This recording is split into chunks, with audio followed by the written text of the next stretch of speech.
IFM News. IFM News. IFM News. Lokal.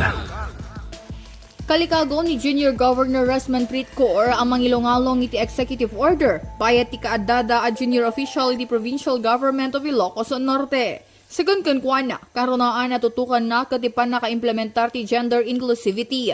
Inlawlawag na adaytoy kat ti panagpili karay junior official kat saan na nakabasa iti kinatao wenno gender dagiti agdamaan na katugawa. Kas kuma no iti gobernador kat lalaki di kaya ti maysa nga agtutubo a babae kat mabalin ang mapili daytoy.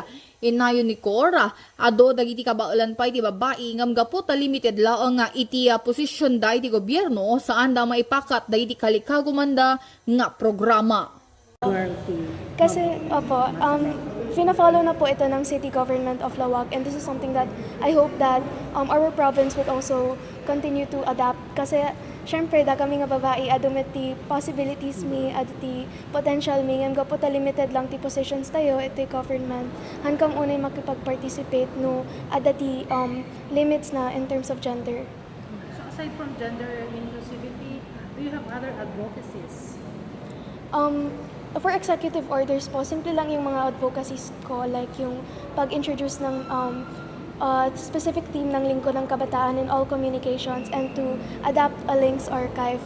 As for specific advocacies in specific committees, ipapasa ko na lang po sa fellow legislators ko since they have more opportunities to bring them up. Ngayon, mostly related on environment since I'm the chairperson of Social Inclusion and Equity po sa Lawag City Youth Parliament, related din po doon yung mga hopefully papasa kong legislative measures po.